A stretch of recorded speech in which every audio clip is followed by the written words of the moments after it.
Question number 8. ಚಿತ್ರದಲ್ಲಿ A B C D ಒಂದು ಸಮಾಂತರ ಚತುರ್ಭುಜ ಮತ್ತು ಇ ಯು ಬಿ ಸಿಯ ಮೇಲಿನ ಒಂದು ಬಿಂದು ಎ ಇ ಮತ್ತು ಡಿ ಸಿಗಳನ್ನು ಎಫ್ ಬಿಂದುವಿನಲ್ಲಿ ಸಂಧಿಸುವಂತೆ ವೃದ್ಧಿಸಿದೆ. ಹಾಗಾದರೆ ಕೆಳಗಿನವುಗಳಲ್ಲಿ ಸರಿಯಾದ ಸಂಬಂಧವು ಯಾವುದು ಕೇಳ್ತಾರೆ. ಡಯಾಗ್ರಾಮ್ ನೋಡ್ಕೊರಿ. ಏನು ಹೇಳ್ತದ? ಎ ಬಿ ಸಿ ಡಿ ಒಂದು ಸಮಾಂತರ ಚತುರ್ಭುಜ. ಎ ಬಿ ಸಿ ಡಿ ಇದು ಒಂದು ಸಮಾಂತರ ಚತುರ್ಭುಜ. ಇದು ಸಮಾಂತರ ಚತುರ್ಭುಜ ಅಂತ ಅದ.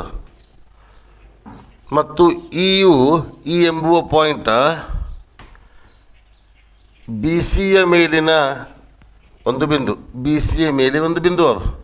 ಇದು ಬಿ ಸಿ ಎನ್ನುವ ರೇಖೆ, ಇದರ ಮೇಲೆ ಒಂದು ಪಾಯಿಂಟ್ ಅದು.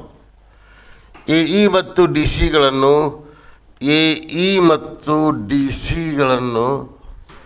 ಎಫ್ ಬಿಂದುವಿನಲ್ಲಿ ಸಂಧಿಸುವಂತೆ ಇದು ಕಂಟಿನ್ಯೂ ಮಾಡದೇವಂದ್ರೆ ಈ ಎರಡೂ ರೇಖೆಗಳು ಎಲ್ಲಿ ಕನೆಕ್ಟ್ ಆಗ್ತಾವಲ್ಲ ಈ ಪಾಯಿಂಟ್ ಏನದಲ್ಲ ಎಫ್ ಬಿಂದು ಆಯಿತು, ವೃದ್ಧಿಸಿದೆ. ಅಲ್ಲಿವರೆಗೆ ಅದು ಬೆಳೆಸಿವೆ ಅದನ್ನು.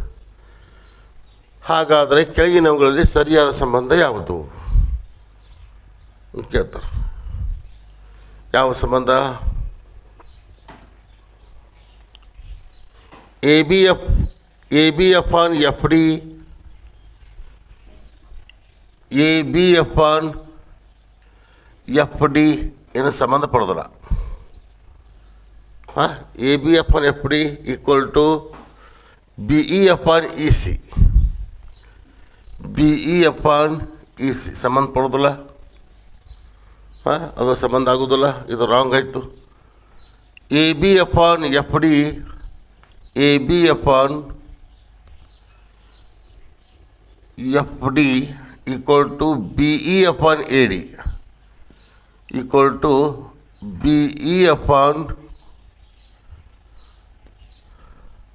ಎ ಡಿ ಸಂಬಂಧಪಡ್ತದೆ. Right options B. ವಿಚಾರ ಮಾಡಿರಿ. ತೇಲಿಸ್ತೇನೆ ಆಗ್ತದೆ. ಯಾಕಾಗ್ತದೆ ನೋಡ್ರಿ. A B F on F D, A B F ಡಿಗೆ ವಿಭಾಗ ಮಾಡ್ತಿತ್ತು ಅಂದ್ರೆ ಅದಕ್ಕೆ B E F on A D, B E ಮತ್ತು ಎ ಡಿ ಏನಾಗ್ತವೆ? ಎರಡು ಸಮಾನುಪಾತದಲ್ಲಿ ವಿಭಾಗ ಮಾಡ್ತದೆ. ಹೌದಲ್ಲ?